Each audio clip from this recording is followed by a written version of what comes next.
भगवान की जय, माऊली ज्ञानेश्वर महाराज की जय, संत एकनाथ महाराज की जय, संत तुकाराम महाराज की जय, सवता माळा महाराज की जय,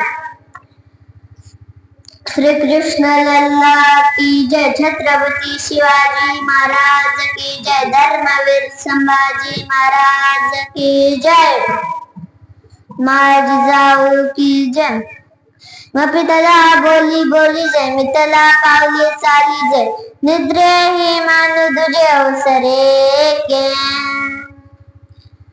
महायोग पीठे तटे पिमरत्यं वरं पुंडलिकाय दातो निन्द्रे, समगत्यं तिष्ठन्तमनन्दकन्द परं ब्रह्मलिंगं भजे पांडुरंगं, पांडुरंगा करू प्रथम नमन, दुसरे चरण संतांची त्यांच्या कृपादाने कथेचा विस्तार, बाबांची सद्गुरु दास तुका, ओम नमो ज्ञानेश्वरा करुणा करा दयाळा, तुमचा अनुग्रह लादल पावन झालो चराचरी, मी कळा कुशली काय सदैन बोलत वचनी अति भाविका, एका जनार्दनी तुमचा दास याची आस पुरवावी, प्राप्त प्रसन्न प्राप्त थडी बोरले या ठिकाणी चालू असलेल्या अखंड हरिनाम सप्ताहामध्ये पहिल्या दिवसाची कीर्तनारूपी सेवा, टाळ काळी माळ काळी शिवजप नियोजक आयोजक यांच्या सगळ्यांच्या सहकार्याने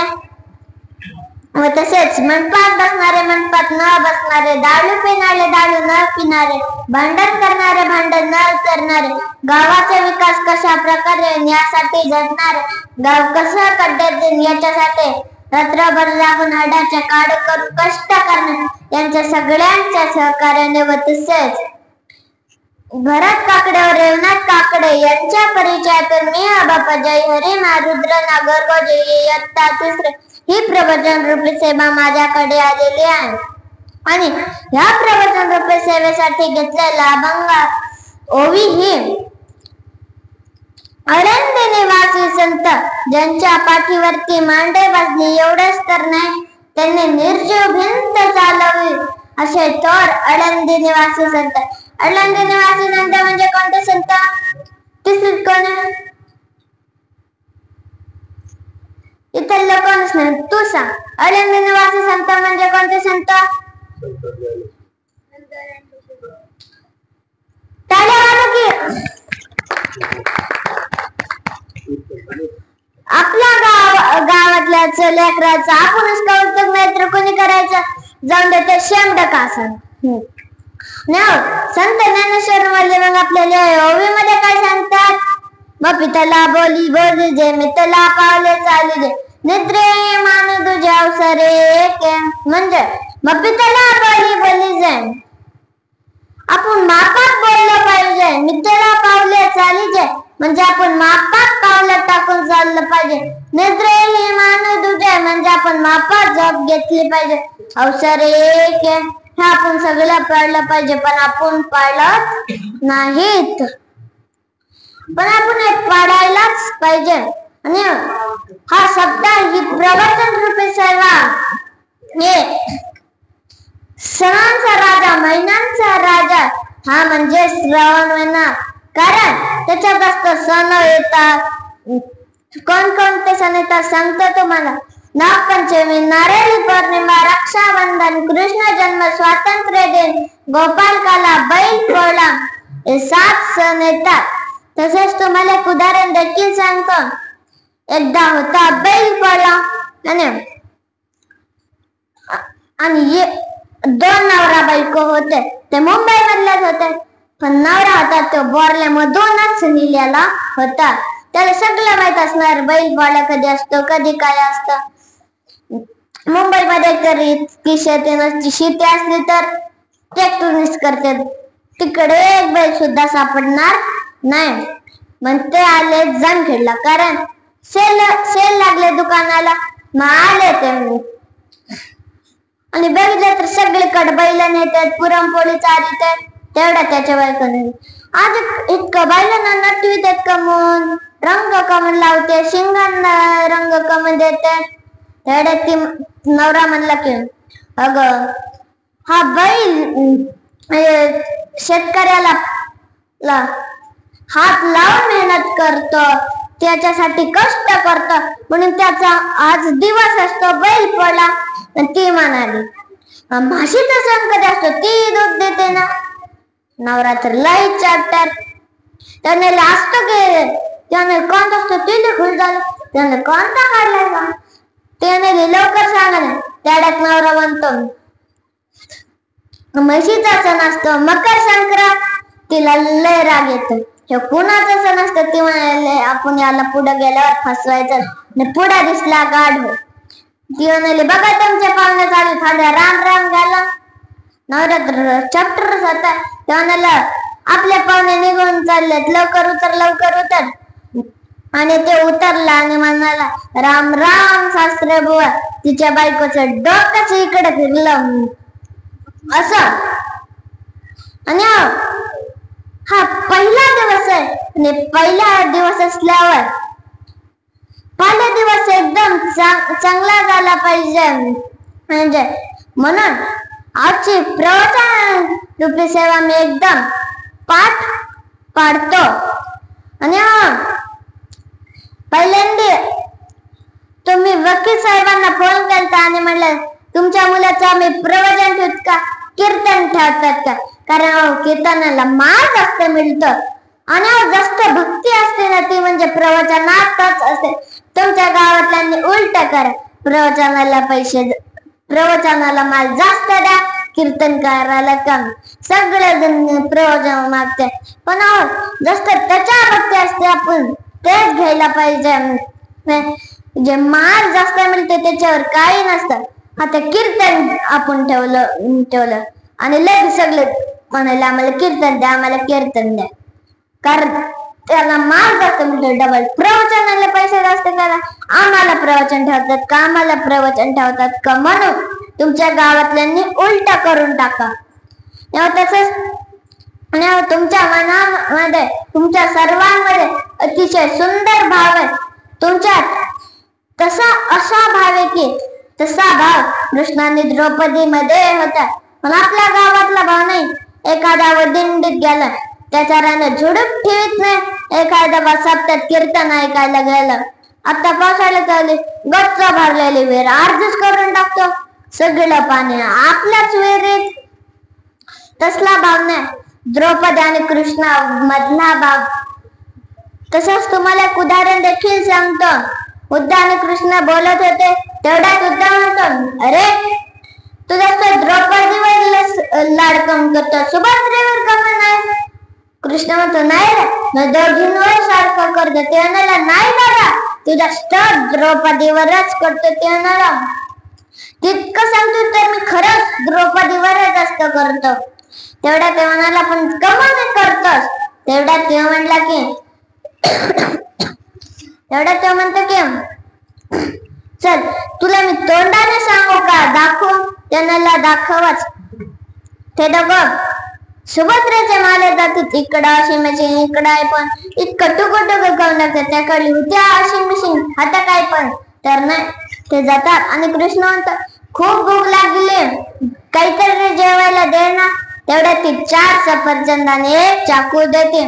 ते 3 सफरचंद खाते आणि 4थं कापते आणि कृष्ण मुद्दाम आपली करंगळी कापतो. तेवढ्यात उद्धव ओरडतो अगं सुभद्रे, चिंध्या आणा कृष्णाला. तिकडं बघ, तिकडं बघितलं तर पैठणी साड्या, इकडं बघितलं तर जामखेड मधल्या सेल मधून घेतलेल्या साड्या. तिला काय सापडणच. म्हणूनच म्हणतात रक्त वाहे ना दाट, चिंदी सापडे ना कोठ, चिंदी सापडे ना कोठ, रक्त वाहे ना दाट, म्हणूनच म्हणतात. मग तेवढ्यात कृष्ण म्हणतात चल हिला नाही सापड, आपण सुभद्रेच्याच माल्यात जाऊ. आणि ते जातात. पण सुभद्रा तेव्हा तुळशीला पाणी घालत होते. तेवढ्या सुभद्रेचं लक्ष कृष्णाच्या करंगळीकडे जाते.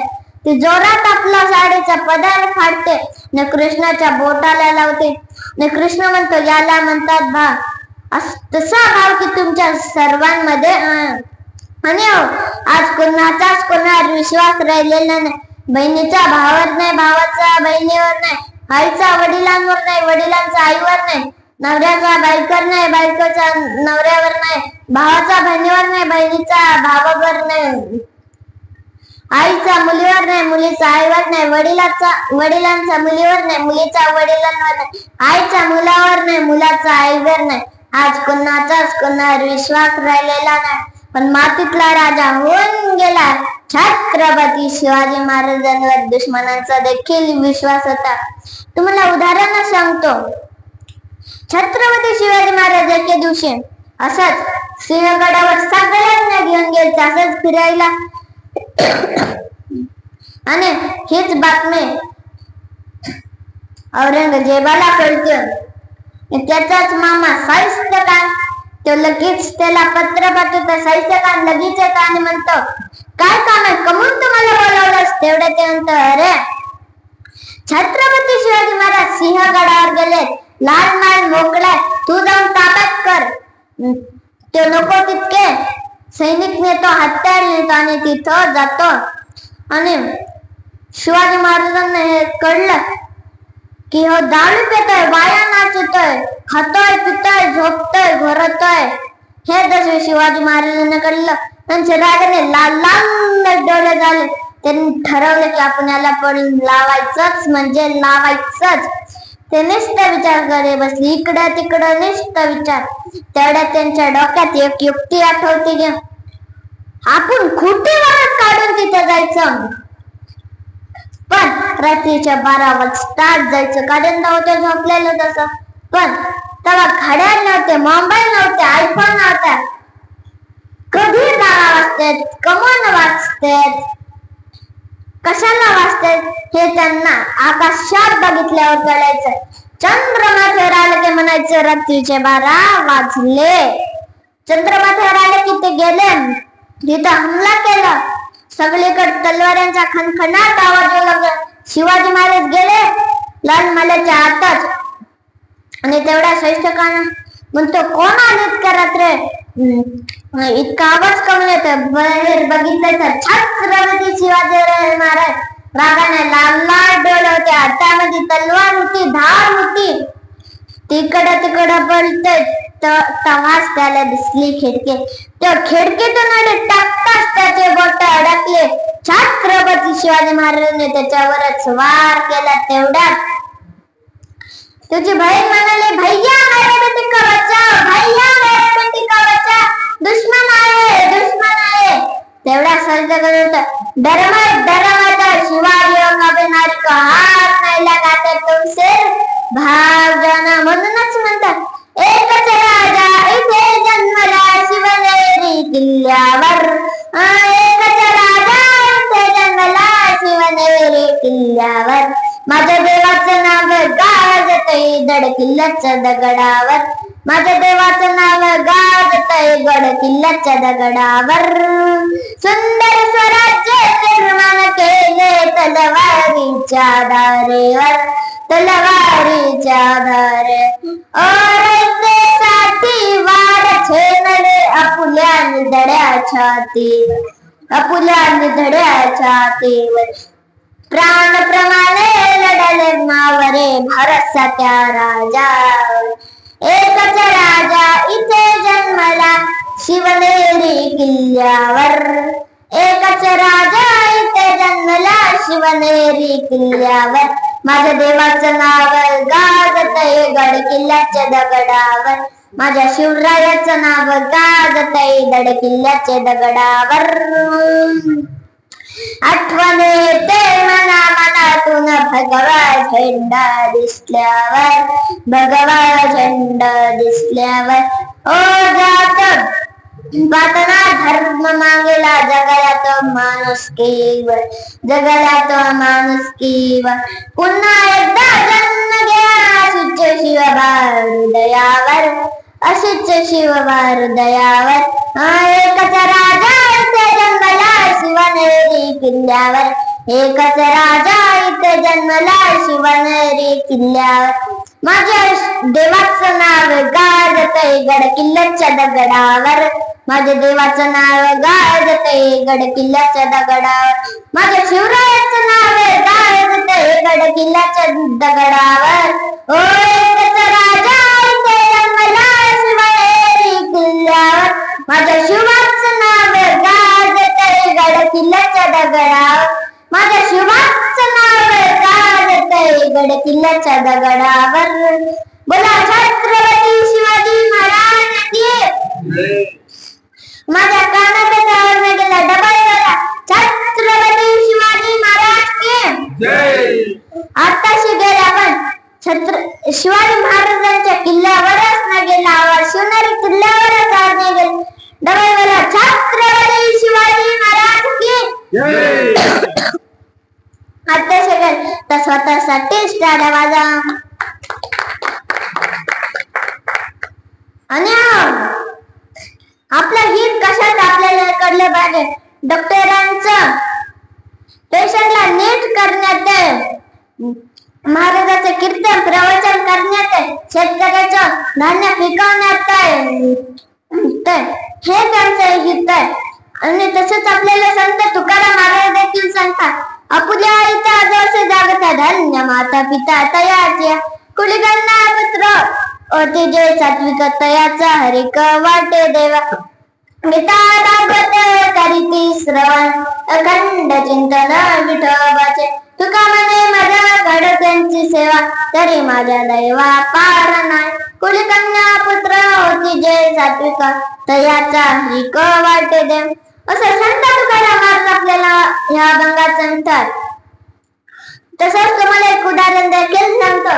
छत्रपती संभाजी महाराज संगमेश्वरला गेले होते.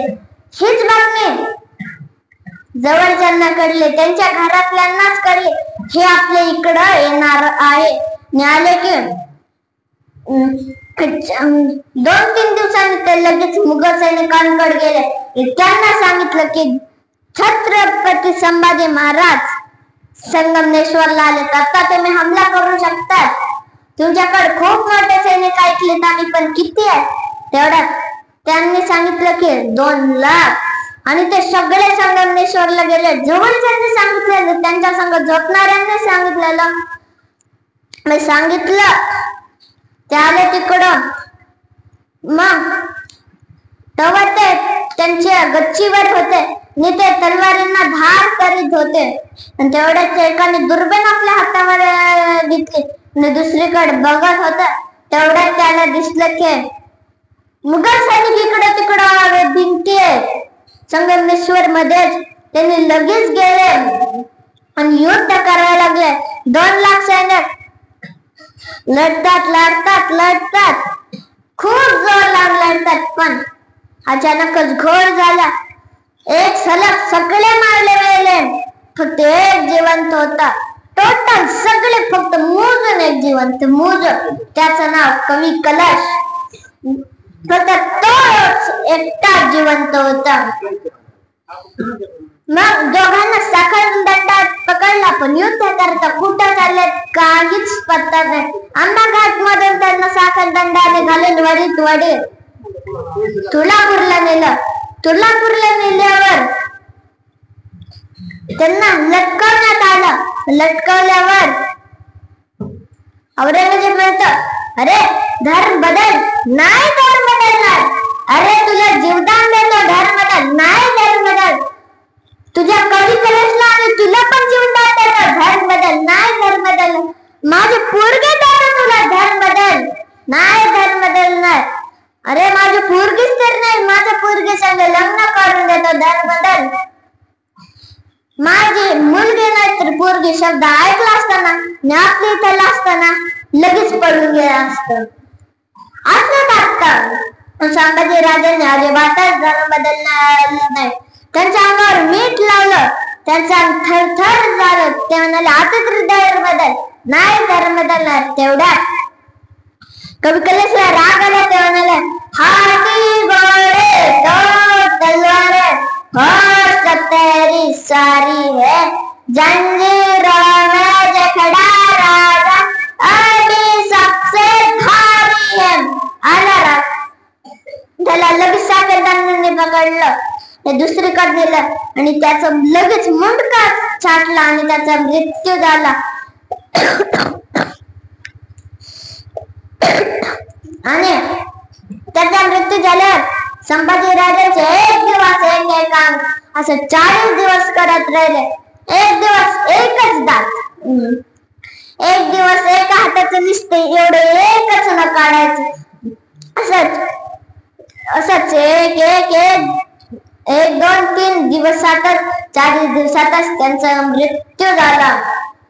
पण त्यांचं मरण्यात येत नव्हतं, अटक होण्यात येत नव्हतं. त्यांचं एवढाच हित होतं ते त्यांना कळलं आणि त्यांच्या छत्रपती शिवाजी महाराज किती श्रेष्ठ होते, धन्य होते, हे पण आपल्याला याच्यातून कळतं. आणि त्यांना तेव्हाच कळलं की आपले हित कशात आहे. त्यांचं हित होतं आपण अजिबातच घर बदलायचं नाही. म्हणूनच त्यांना आता देखील धर्मवीर संभाजी महाराज की, धर्मवीर संभाजी महाराज की. त्यांनी धर्म बदलला नाही म्हणूनच त्यांच्या आधी धर्मवीर असं नाव दिलं. अपुल्या हिता जो जागता धन्य माता पिता तयाची कुणी कन्या पुत्र की सात्विक तयाचा हरिको वाटे देवा. म्हणजे ते चांगल्या मुलावर जन्मामध्ये येतं, त्याचा आनंद देवाला सुद्धा होतो. देवाला आनंद इतकाच नाही होत, देवाला फार आनंद होतो आणि देव त्याच आनंदात आपल्या भक्तावरती संकट आले की लगेच धावून येतो आणि त्याची मदत करतो. तसंच छत्रपती शिवाजी महाराजांवर देखील जलतं. सांगतो तुम्हाला उदाहरण. पुण्या जवळच एक लोहगाव नावाचं एक गाव आहे का नाही, तिथं खूप येणं जाणं आहे. संत तुकाराम महाराजांचंच होतं, कारण त्यांची पत्नी रखमाबाई त्यांचं तेच गाव होतं. आणि छत्रपती शिवाजी महाराजांना एके दिवशी जिजामाता बोलले की अरे शुभा, तू कधीतरी संत तुकाराम महाराजांचं कीर्तन ऐक. नाही वेळ भेटत, वेळ भेटल्यावर जात. तेव्हाच त्यांना तिथे वेळ भेटलेला. मग ते गेले आणि पुढेच बसले कीर्तन ऐकायला. आणि काही मावळे देखील घेऊन ते गेले होते. मग कीर्तन फार रंगात चालू होत. पण तेवढ्यात अचानक घोर झाला. हीच बातमी मुघल सैनिकांना कळाली. ते लगेच आले, तिथून निघले. हे मावळ्यांना लगेच कळलं. मावळ्यांनी ताबडतोब येऊन शिवाजी महाराजांना सांगितलं. त्यांचं लक्ष तिकडे नव्हतं, सरळ कीर्तनाकडे होतं. डबल ते लोहगाव मध्ये आले, लोहगाव कशी आले, डबल सांगितलं. पण त्यांना सांगितलं की सगळे असं बडबड करू लागले, असं चुळबुळ करू लागले. छत्रपती शिवाजी महाराजांना पकडायला मुघल सैनिक आले, छत्रपती शिवाजी महाराजांना पकडायला मुघल सैनिक आले. एवढा संत तुकाराम महाराज म्हणाले की तू कधीच इतकं माझ्या कीर्तना बडबड नाही करत, दास इतके चुळबुळ बडबड करता. तेवढा ते म्हणाले की छत्रपती शिवाजी महाराजांना पकडायला मुघल सैनिक आले. त्यांना फार वाईट वाटलं. ते म्हणाले की अरे देवा, ह्या राजाने दारातली तुळस, घरातली माळ आणि गोठ्यातली गाय सांभाळलेले आणि तू त्याच्यावर संकट आणलंस. असं म्हणतात जोराचा पाऊस विजेचा कडकडाट चालू होतं आणि सगळ्या शत्रूंच्या हातातल्या मशाली विझून जातात, मुघल सैनिकांच्या हातातल्या मशाली विझून जातात. तेव्हाच त्यांना भजन करायला लागले. तेवढ्यात छत्रपती शिवाजी महाराज बाहेर जातात आणि काही मामल्याने इकडं डोंगराकडे पाठवते, काही सपाटीला पाठवते. पुढे गेल्यावर आपल्याकडच्या मशाली पेटवायला लावते. मग ते पुढे गेल्यावर तसंच करतात. पण मुघल सैनिकांना वाटलं की छत्रपती शिवाजी महाराजच पळून झाले. त्यांनी त्या मावळ्यांचा पिछा चालू केला. पण त्यांना मावळे पुढे गेल्यावर अजिबातच सापडले नाही, कारण त्यांना लगेच कळलं. कारण त्यांना काही झालं की लगेच कळायचं. तेवढ्यात त्यांनी हे देखील कळले की मुघल सैनिक आपला पिछा करताय. त्यांनी रनिंग वाढवले घोड्याचे आणि मशाल विझून घोडा बांधून ते झाडावर झुडपात लपून बसले. त्यांना काहीच पता नाही लागला. ते खूप फिरले पण त्यांना ते मावळे देखील सापडले नाही. शिवाजी महाराज देखील सापडले नाही. ते म्हणाले की ते मंदिरात असले तर बघ. ते आले मंदिरात की त्यांनी सगळे शिवाजी महाराज कोण मागितलं तर शिवाजी तक्कोद्वारे शिवाजी महाराज त्राणकरी शिवाजी महाराज गायनकार शिवाजी महाराज कीर्तनकार शिवाजी महाराज सगळे ऐकणारे शिवाजी महाराज. त्यांना कोणच एक स्त्री कोणता माणूसच दिसला. सगळे शिवाजी महाराज ते खूप कंटाळले. डोळ्यात पाणी टाकायला लागले. डोळे झोडायला लागले. पण त्यांना खऱ्यामध्ये कोण शिवाजी महाराज हेच कळलं नाही. ते खूप कंटाळून गेले.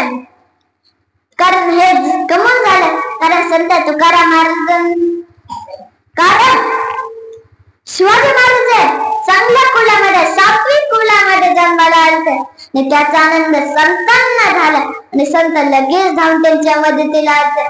तसंच आपल्याला वाचवण्यासाठी आपण वाचवावा म्हणून देखील आपल्याला संत तुकाराम महाराज सांगतात नाम घेता उठावती होय संसाराची तुटे. असं आपल्याला संत तुकाराम महाराज सांगतात.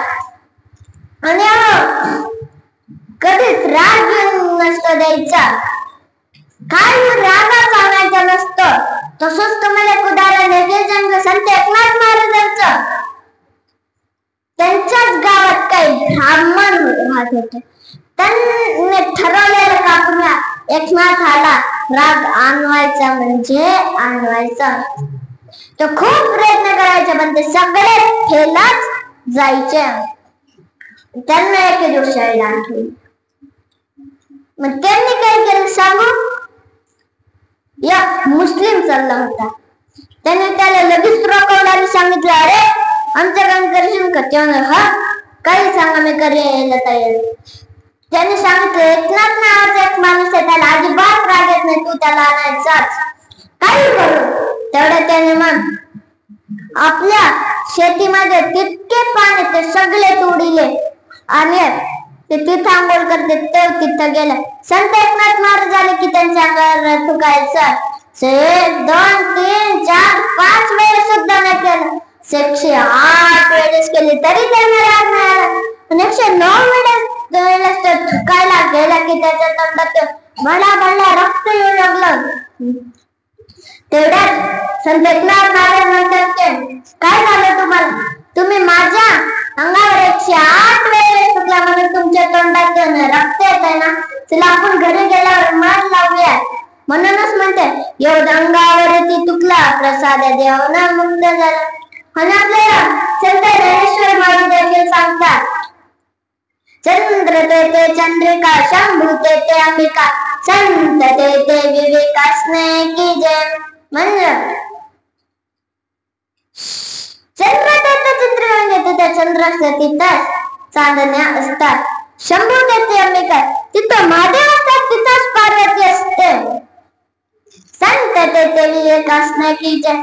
आणि संतांजवळच सुविचार असतो. एकनाथ महाराज संत सुविचार म्हणजे काय चांगला विचार राग न येण्याचा विचार त्याला म्हणतात सुविचार. म्हणजे विवेका संत ते विवेकासने की जय. विवेका म्हणजे सुविचार. सुविचार म्हणजे चांगला विचार. चांगला विचार म्हणजे राग न आणायचा विचार त्यालाच म्हणतात सुविचार. आपण पण सुविचार मनामध्ये ठेवल्यावर आपल्याला सुद्धा राग येणार नाही. आपण संत बनून जातो. आणि आपण मापात बोलायला पाहिजे. सगळं मापात केलं पाहिजे. मग पितूला बोलली पाहिजे पण आपण अजिबात काहीच मापात नाही. काहीच मापात करत नाही म्हणून आपण सगळं मापात केलं पाहिजे. काय मापातच केलं पाहिजे. तसंच तुम्हाला एक उदाहरण देखील सांगतो. कोण बोल म्हणलं तर आपण बोलत नाही. कोण बोलू नका म्हणलं तर आपण बोलतोय. मध्येच बोलल्याशिवाय राहतच नाही. तसंच तुम्हाला एक उदाहरण देखील सांगतो. एक होता ब्राह्मण. त्याला 4 मुली होता. एक सगळ्यात मोठी, एक थोडी मोठी, एक थोडी मोठी, आणि एक सगळ्यात छोटी होती. तिला अजून बोलतेच येत नव्हतं, पण ते तिन्ही होते ते बोबड्याच होत्या.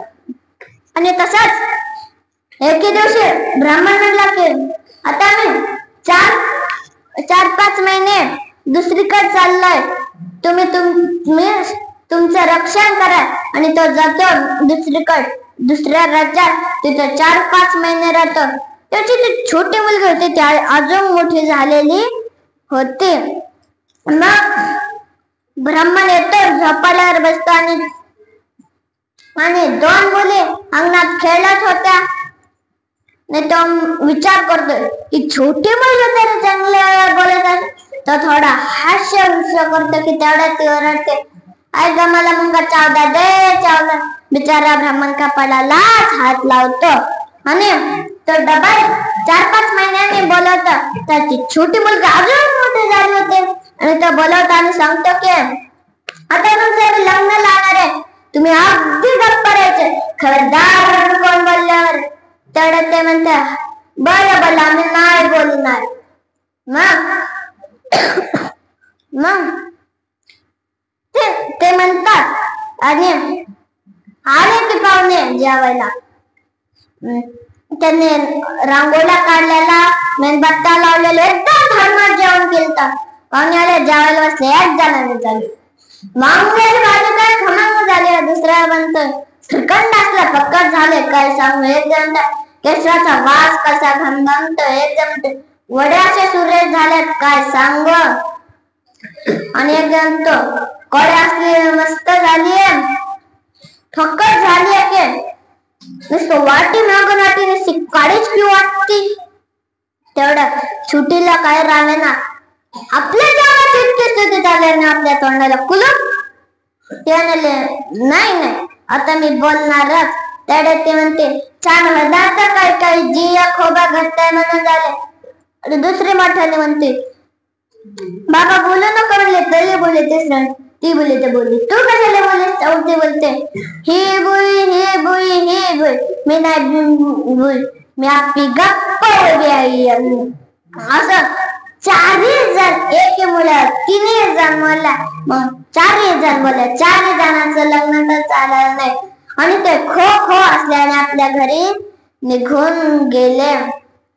आणि आपल्या समोर देव आणायचा असताना भक्ती भाव मनामध्ये ठेवायचा असतो. तसाच तुम्हाला अजून एक उदाहरण सांगतो, संत नामदेवांचं. संत नामदेव तेव्हा छोटे होते आणि तेव्हाच त्यांचे वडील कपडे ते विकत होते आणि ते असंच कपडे विकायला गेले, पण त्यांच्याकडून एक दिवस सुद्धा नाही गेलं. त्यांनी तेव्हा देवाला नैवेद्य घातलं नव्हतं, एक दिवस पण नाही गेले. पण तेव्हा ते खूप लवकर गेले आणि नामदेवाला सांगूनच गेले तू नैवेद्य घाल. नामदेवाच्या आईने रेडी करून दिलं नैवेद्य आणि ते जातात आणि विठ्ठलाच्या समोर ठेवतात आणि म्हणते विठ्ठला धर हे तू खा. विठ्ठलाला नैवेद्य दाखवायचा असतो का, खायला लावायचा असतो, दाखवायचा असतो ना. पण त्याची आई म्हणलेले की धर हा नैवेद्य तू देवाला खाऊ घाल. चुकून एक तरी शब्द चुकतच असतो. मग तो गेला आणि अजून काय ना तो खूप हट्ट करतो, भक्ती भाव मनामध्ये ठेवतो. तेवढ्यात विठ्ठल म्हणतो बरं मी खातो. विठ्ठल त्याला एक विठ्ठल एकदा त्याला गाजर भरवायचा आणि एकदा नामदेव विठ्ठलाला. असं सगळं नैवेद्य संपला आणि ते उचलून नामदेवांनी आईपाशी ठेवलं. आई म्हणाले की आतलं कुठे, तेवढं ते म्हणाले विठ्ठलाला खाऊ घातलं, तूच म्हणलेली विठ्ठलाला खायला दे. आणि त्यांना विश्वासच होईना, याने काय केलं असं, कुठे टाकून दिलं असं. तेवढ्यात वडील आल्यावर दोघं म्हणलं कुठे आहे नैवेद्य. तेवढ्यात म्हणतो डबल एक नैवेद्य त्याच्या हातात दिला आणि गेले. म्हणाले अरे विठ्ठला तू त्यांना सांग, हे मला मारते, काही पण करते, तू त्यांना समजून सांग, तुलाच मी नैवेद्य खाऊ घातलेला ना. तेवढ्यात म्हणतो अरे फक्त मी तुझ्या समोरच येऊ शकतो, दुसऱ्याच्या समोर ना. तेव्हा म्हणाला, अरे माझे वडील मला मारतात, तूच काहीतरी करणार. तेवढ्यात ते म्हणतो, बर. लगेच विठ्ठल प्रकट झालं आणि नामदेव मुलं त्याच्या आई आणि वडिलांना विठ्ठलाचं दर्शन मिळलं. आपण हट्ट धरायचं असतं. तसंच भगवान बाबांनी देखील एकदा हट्ट केला. कशाचा? गुरुमंत्राचा देखील केला होता. काय ते देखील तुम्हाला सांगतो. असंच एके दिवशी म्हणजे दरवर्षी भगवान बाबा नारायणगडाला यात्रेला जायचे. ते एके दिवशी गेले. तेव्हा त्यांना एक बातमी कळली की माणिक बाबा गुरुमंत्र देत असतात आणि ते लगेच गेले. पण ते 4 जण संघ बोलत होते. त्याने माणिक बाबा मला गुरुमंत्र द्या ना. ते म्हणाले, अरे शांत बस. म्हणाले, द्या ना मला गुरुमंत्र. आत्ताचे काय करते, मला कुरकुरे द्या, मला पैसे द्या, मला मोबाईल द्या, याचा हट्ट करतात का नाही. पण भगवान बाबाने त्याचा नाही केला, गुरुमंत्राचं केलं. त्याने शांत बस, तुझ्या सारख्यांना मी गुरुमंत्र नाही देत. त्याने द्या ना गुरुमंत्र. नाही देणार. तेवढ्या त्याने युक्ती आठवते माणिक बाबांना. तिथंच एक शिखर होता आणि तेवढ्या ते म्हणते, बरं तुला गुरुमंत्र पाहिजे ना, मी देतो. पण तो खूप मोठं उंच शिखर होतं. तर माणिक बाबाने त्या उंच शिखराकडे बोट केला आणि त्या शिखरावरून त्या खाली उडी खाली, त्यालाच मी गुरुमंत्र देतो. मग लगेच गेलं पहिली चढा. त्याने माणिक बाबा खाऊ पडली. तेवढं त्या सगळे आणि म्हणते, तुला कुरकुरे देतो, तुला मोबाईल देतो, खाली या. आणि काही केलं ते येईनाच. शेवटी त्याने चेंडू पडला प्रमाणे एवढे खाल्ले झटकन उभे राहिला आणि माणिक बाबा आता नाही द्यायला गुरुमंत्र. तेव्हा तुझ्यासारख्या मुलांना मी गुरुमंत्र देणारच. पण आजपासून तुझं आबाजी नाव, आजपासून तुझं भगवान बाबांना. तेव्हापासून आपण त्यांना भगवान बाबा नावाने ओळखतो. बोला, भगवान बाबा की, भगवान बाबा की, भगवान बाबा की. आणि काय ना शब्दाचा अर्थ अजिबातच कळत नाही, थोडा सुद्धा कळत नाही. तसंच आहे, आमच्या गल्लीतलाच एक मुलगा होता. तसंच आमच्या शाळेपाशी झालं. आमच्या शाळेपाशीचे दुकान आहे. एका मुलाने घेतलं नवीन ऍडमिशन. आणि आमच्या शाळेपाशीचे एक दुकान आहे. आणि तेवढ्यात असं छोट दुकान आहे. आणि तेवढ्यात ते येतात आणि हट्ट करतात, मला चॉकलेट पाहिजे, मला चॉकलेट पाहिजे, मला चॉकलेट पाहिजे.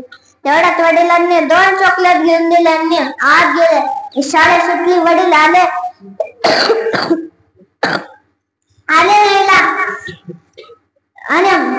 नेला आल्यावर त्यांनी इशारा केला, तुम्ही या. वडील देखील थोडं जवळ आले. तेवढ्यात पाऊस चालू होता. झिमझिम थोडे चालू होते. आणि तेवढ्यात वडिलांचा पाय सटकून त्या खालीच पडतात.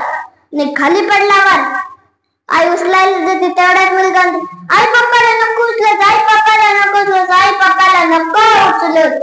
पप्पा खाली पडले, पप्पा खाली पडले, पप्पा छी झाले, छी. आपण दुकानातून नवीन पप्पा घेऊन नवीन पप्पा घेऊ. असं काही ना शब्दाचा अर्थच कळत नाही.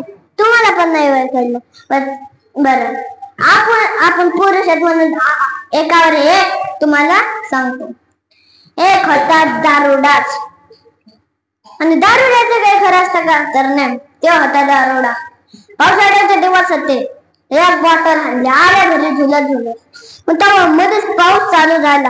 पावसाने भिजल्यामुळे त्याला खूप गार वाटला. घरी आल्यावर कपडे बदलले आणि चुलीपाशी बसला. त्याची बिचारी बायको आपला भाकऱ्या तापीत होते. जवळ फुकारी होते, चुलीच होते. तेवढं आला आणि म्हणलं, काय अक्कल नाही. ती झाले तरी काय? गावाला माणसांना काहीच कळलं नाही. याने झालं तरी काय? त्याला पुढचा 8 आना तेच मध्ये बसले. गावाला काढायची अक्कल. त्याने झालं तरी काय? तेव्हा त्याला कळलं. तेव्हा माझं सर्वंच गेला. मला जर सर्वंच गेला असता ना, गाव बदलेलं असतं. गाव काय घेऊन बसले असतो. मला जर आमदार गेला ना तालुका बनलेला असता तालुका आपल्यासारख्या तालुक्यावरच नाही थांबणार. मला खासदार गेला ना जिल्हा बनलेला असता जिल्हा काय घेऊन बसतो. मला मुख्यमंत्री गेला असता ना राज्यावरील असतं राज्यात काय घेऊन बसलेस. माझा पंतप्रधान गेला असता ना देश बदलेला असतं देश. त्याच्या बायकोला इतका राग आला तिने पुकार घेतली आणि नवऱ्याला नाही आणले. तिच्या मोठ्या दारोडात होता शेवटी खाली आपटले आणि म्हणाले, अरे पिस्तुल्या तू निघाला का बदलायला, तालुका बदलायला, जिल्हा बदलायला, राज्य बदलायला, देश बदलायला. पहिल्यांदा तुझे धोतर म्हणून माझा पडदा घातले तेव्हा पहिल्यांदा बदल. अशा दारू पिल्याने हार होतात म्हणून दारू पिऊ नका. आणि काही काहींचं तर अजिबातच काहीच खरं नसतं.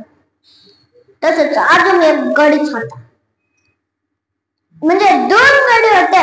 तेव्हा पौर्णिमाच होते आणि तेव्हा ते दारुडा झुलत चालत होते. याला दगड मारते ह्या दगडाला मारते असं करताच त्यांचं पाय अडकलं याकड आणि त्यांचं तसं तोंडच पुढे गेलं आणि त्यांचं नजर गेली फिरताच आणि चंद्राची प्रतिमा असते तीच पाण्यात पडली. आणि पाण्यात पडल्यावर त्यांना वाटलं की चंद्रच विरुद्ध पडला. तेवढे त्या खाली दावांना वडीत येत काय चंद्र निघाला. प्रतिमा होती का चंद्र होता तेवढं सुद्धा दारोड्यांना कळत नाही.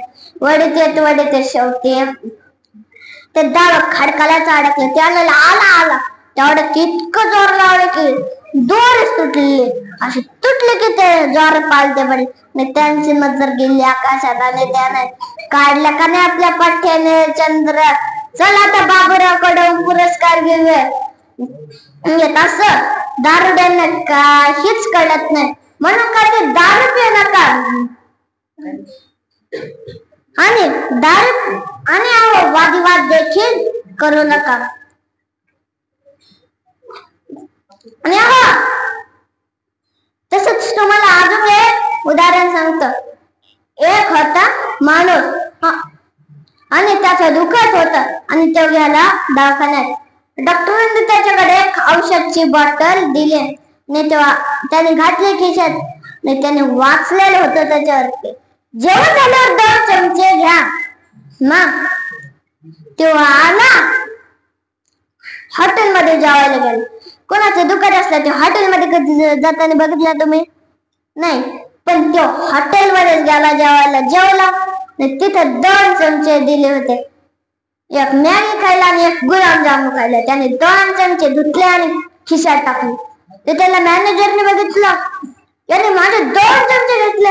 लगेच गेला भांडायला. म्हणाला, अरे माझे 2 चमचे कोण चोरी नेलता. त्याला नाही माझं काही नाही चुकलं, तुम्हाला वाटतं मी चोर आहे. पण मला डॉक्टरने सांगितलं की जेवण झाल्यावर 2 चमचे घ्या. त्यांना कोणते डॉक्टर चल त्यांना न्यायची काही जरूरत नाही. त्यांनी काय लिखीच्या दुंबाटाला दाखवली. इथं दिलाय जेवण झाल्यावर 2 चमचे घ्या. त्यात म्हणाले तुला काही केलं का रे, गपचूप 2 चमचे. त्याने सांगितलं की जेवण झाल्यावर 2 चमचे औषध प्यायला सांगितले. आमच्या हॉटेलमधून 2 चमचे थोडी न न्यायला सांगितलंय. काही ना शब्दाचा अर्थच कळत नाही. तिथे शब्द बदल असल्याने तरी शब्दाचा अर्थच कळत नाही. आणि वेळ संपायला लागली ना, म्हणूनच आता कीर्तन पण होणार आहे. आणि एकदा मी देखील थोडा उशीर झालता आणि कीर्तनाला पण उशीर होईल म्हणून मी माझे प्रवचन रूप सेवा याच ठिकाणी समाप्त करतो. जय जय विठ्ठल, जय विठ्ठल, जय जय विठ्ठल, जय विठ्ठल, जय.